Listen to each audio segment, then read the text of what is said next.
Hey guys, Anthony here. So I'm currently waiting for an order, working, and I thought I'd film a video in the meantime. So basically, what I want to talk about is this idea of growth and leaning into your fear. If you want to learn how to grow, and I want some example of how I've been able to discover more of myself, more of what I was able to do, and that was lying on the other side of fear, the fearing of doing things, and how the comfort zone can keep you in a jail cell. You know, your mind, your fear, your mindset. That fear is it's kind of the rail guards around who you could become and keeping you in that small box. And it's always good to go through that fear and taste and go through that fear of failure. Well, that example I want to talk about is when actually I used to be kind of, more afraid of talking to women when I was maybe 14, 15 and stuff. And so at some point, I have a stepbrother who he's really, kind of a playboy style. But I was kind of able to glean a good side to that aspect of him, the side that he's communicative, has to talk to other people, to girls. And so he took us to the mall once, right? Me and my brother, and he asked us, okay, just go talk to girls and stuff. And so we did so. And as I started, I was livid. I was afraid. I was like, putting women on a pedestal and stuff like that. So for my young men too, who are afraid of, talking to girls and stuff like that, communicating. And I've realized that when I went and I started, I used to be, full stress, worried about what I was saying, what I was thinking, and stuff like this. But as the more I was doing it, there was even a girl. I wanted to talk to her, and she was sitting on a bench. So I went and talked to her, and she was like, I talked a few times, and she said, "Oh, I'm waiting for my boyfriend." Actually, when I asked her what she was doing, I was like, "Oh," and I just kept talking. I was like, "Oh, I'm just trying to make a normal conversation," and it was kind of it started flowing more naturally, and asked her how she was doing and what she was doing and stuff like this, and a bit of information. At first, she kind of looked uncomfortable. That as we kept talking, she was like more and more, less guarded. I realized.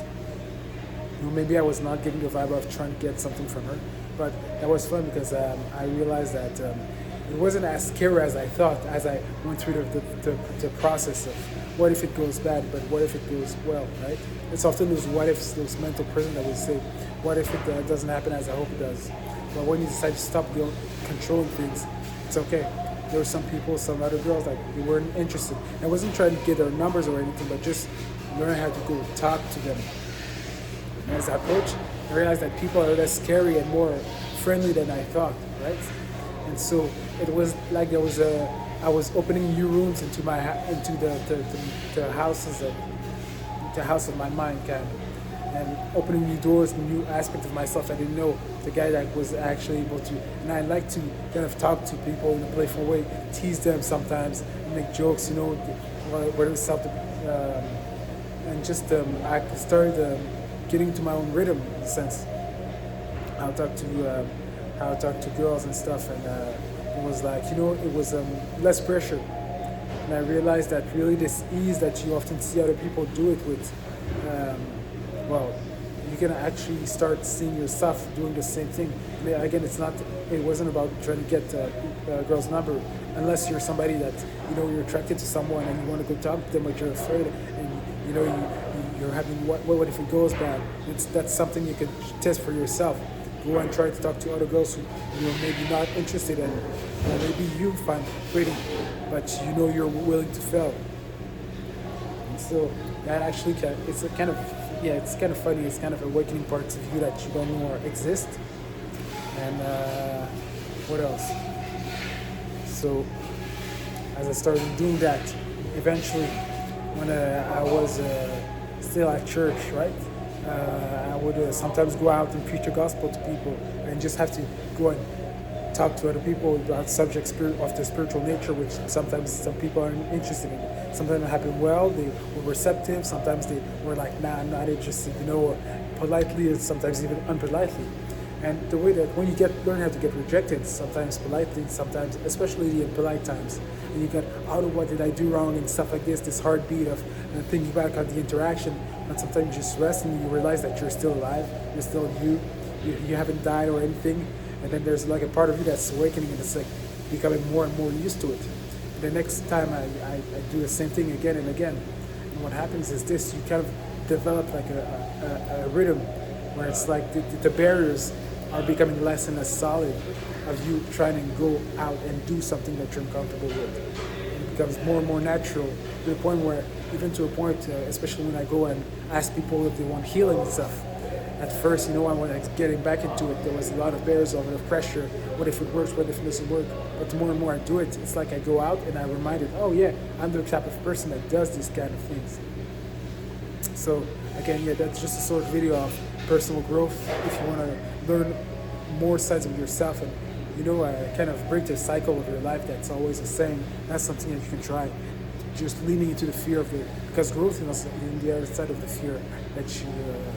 The things that you want to do, maybe it's a calling that God has put into your heart, maybe it's just a small thing like to communicate better. The thing is to try it, just to try it and to practice it, right? Now don't wait for heaven to open up or anything, but just go ahead and do it.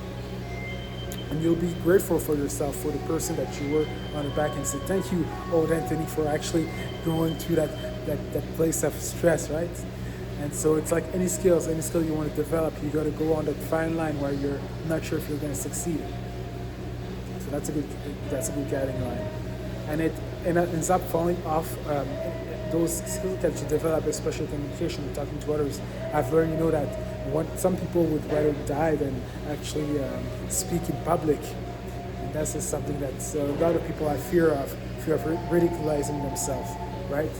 And so that's a thing that will impact your life in many different aspects, where you have to give a presentation in front of a class, where you have to any speech you have to do in front of people, or just talking to your employer or stuff like that.